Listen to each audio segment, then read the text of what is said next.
like this solid anchor.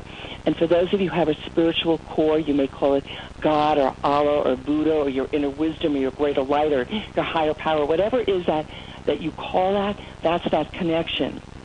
And if you've ever met anybody, and this could be you, and if it's not you now, I hope it's you soon, where you can't tell where work ends and the person's other life begins, that's a person who's on purpose. That's when work becomes one huge get to rather than a have to. And that's when life becomes more fun, because you don't have all this white noise in the back of your mind trying to figure out where your path is, what you should be doing, that should, what's going to make you feel good, etc. You're going to know. The question will have been answered. And right now, if you're constantly distracted, if you're always feeling tense and pent up, there's a good likelihood that you're just not on purpose. This is not fatal, folks. It's something that can be resolved quickly, but it is a cause for a lot of anxiety and depression in the body. So what's exciting, I think, most about knowing your life purpose is your level of self-trust is heightened. Because what happens is you start to make your decisions from your life purpose, and you make they're very, how shall I put this, they're nurturing, they're fulfilling, they're satisfying. You realize you're making good choices. Like we tell our kids, you made a good choice.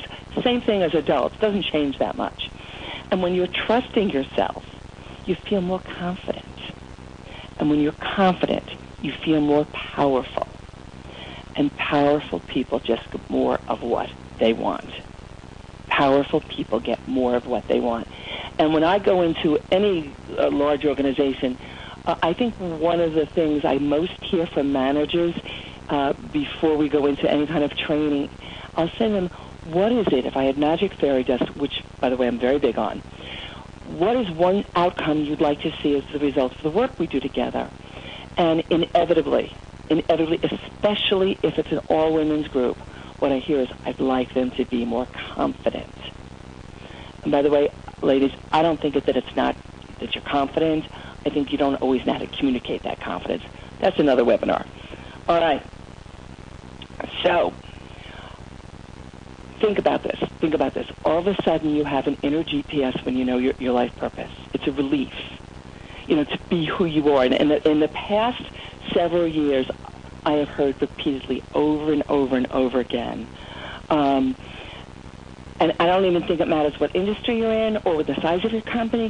What women in particular are saying to me is, I want to work for an organization who appreciates who I am, where I can bring all of myself to work, and I don't have to pretend I'm someone I'm not. So gone are the days when we would show up at work and we would leave our personal life behind. How can you do that? That is insane. For those of you, and I'm sorry to hear that you might have lost your homes, you're going through a tough relationship, or you're getting a divorce, your kids are, not getting the grades that they're capable of getting, you're going to bring that to work. That's part of who you are. When you're on purpose, it's going to make you more aligned. It's going to make you more congruent. Now,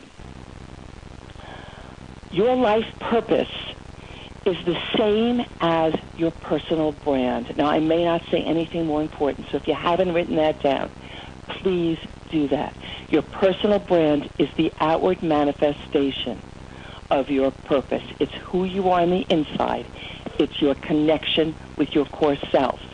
That was your life purpose. Your personal brand is what it looks like on the outside. So your purpose is what it is on the inside. It's your internal GPS. What people actually see when they meet you is your personal brand. That's a result of living your purpose. So in other words, your life purpose, I'll slow it down here, your life purpose is your intention.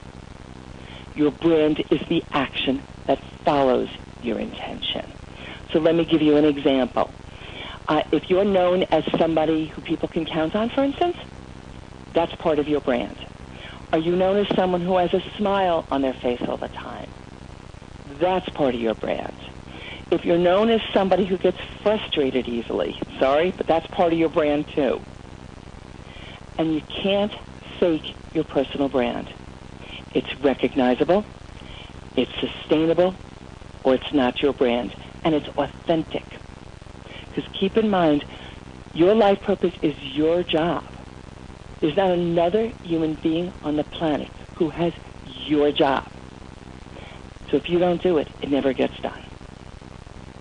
So you type A's that want to make sure, and I'm one of those who are like, oh, I'm not going anywhere until my job is done. We may want to pay attention to this. All right. The next concept that's really critical, you know what, I'm going to back up a second. Let me tell you why your brand is so important, other than it's you at your most authentic. When we get into your money purpose in a few minutes from now, I'm going to discuss this in depth. But what I want to mention is if you're working for a manager, an organization, a company, or a customer whose brand doesn't align with yours, you are not going to feel successful. You may bring in the sales. I was great at what I did. My bosses all said I was a star. It's just inside I was miserable, right? So you want to know your brand so that when you go looking for that job or to change that career or to open that new business, you're going to find an organization whose brand meshes beautifully with yours. I'm sure you have had met many people who you love dating and you wouldn't want to marry. Same with an organization. You might like them, but if your brands aren't aligned, have I made that my point? Then you'll be sorry. Okay, so huge. Your gifts are what you're born with. They're internal. They're the innate qualities that help you actualize your life purpose. I'm going to give you an example in a moment, so stay with me. Your talents are how you take it out in the world. So just like your purpose exists inside of you, and your personal brand is an outward expression of that, your gifts are within you, and your talent is what people see. So let's say, hypothetically, you have the gift of communication. You may express the talent of writing, of speaking. Maybe you train people, maybe you coach, maybe you do keynotes. Again, the gift is communication. You're able to assist people to communicate with themselves, with their colleagues, their coworkers, their family, their peers, etc. And you have you write books. You have all these different vehicles in which you express that gift. All right, now, how can you tell if something is gift? I want to tell you that a gift isn't you're always on time. A gift is not you keep your desk straight. A gift could be you are precise. A gift could be you're an organizer, which means you organize your thoughts. You organize the group you're in. You are able to create hierarchies wherever you go. You're a thematic thinker, which means you can find a theme between many seemingly outwardly incongruent pieces. All right, now, I know that you are capable of reading, but I do want to go over these with you. You don't go get your gifts, you're born with them. These are things that come so naturally to you that you don't even notice them. And in my retreats and my one-day events, people will say, well, I don't know what my gifts are. It's because they are so part of who you are that you don't even think about it. Just like, hopefully, there's no reason for you to wake up in the morning and check to see if you still have a nose. You don't check out your gifts because, of course, they're just, you don't think about them. When you use your gifts, they're the things that are fun in life. You feel light, you feel free, and you would do them even if you don't get paid for them. I'll tell you a little story. I am one of those people who is standing at the checkout line at the supermarket. And before it's my turn with the cashier, I know the life story of every single person online. And it's not like I ask people questions, but it's almost like I have a sign on the back of my shirt that says, coach and counselor, dump issues here, help me work this out. And you find you will have many of those. And as a matter of fact, in about 15 minutes, I'm going to tell you where to find that handout. And we're going to make you a list together of what your gifts are. This is critical to your happiness. You should be using your gifts. Are you ready for this? 80% of every day. Now, that's going to be an average. There's going to be days where, like, 10% of the day you're having fun. But I'm saying on an average, if you're not using the things you're best at 80% of the time, you may want to consider how you would tweak your job description, your business, to make that happen. Okay. Decision making. Now, for a moment, this may be seeming like, where does this come from? It comes from out of nowhere. But actually, it is probably one of the most vital pieces of information that you're going to need to find the right job, career, or business. Why? Well, as you can see, the research tells us that 40% of the time people make decisions, or I should say 40% of all people make decisions to avoid pain. They are running from something. 40% of the time, we seek pleasure. 20% of our time, we go to both places. All right? So if you're one of those people who,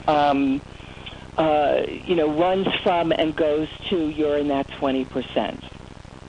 Let's go to see the relevance of that to your money purpose. What is your money purpose? All right? Let's call your money purpose the way you, the person who's sitting in your seat right now, were meant to make money in the world. Now, I want to be really clear. For those of you who are listening to me today and say, well, money, I'm not driven by money, it may very well be true. Some people are more inspired by a big paycheck than others. But I can tell you from working with thousands and thousands of people over the years that your life will be a lot easier if you're not worrying about the electric bill. So the amount of money that you want to make to call yourself prosperous is your choice. You put the amount of zeros to the left of the decimal point that you want. But the fact is that it is much easier to be happy because you're focusing on what you want to be focusing on what your gifts and talents are, on your life purpose. And you're not constantly in the anxiety that comes with having not enough. All right, getting back to your money purpose. Some people call it their job. Some people call it their business. Some people even call it their livelihood. But I think this is a misnomer because wouldn't you agree that many people don't feel lively about their work? And when they speak of their livelihood, what you really hear is, this is the way I survive. This is the way I pay my bills. This is the way I make sure I keep my house, or whatever.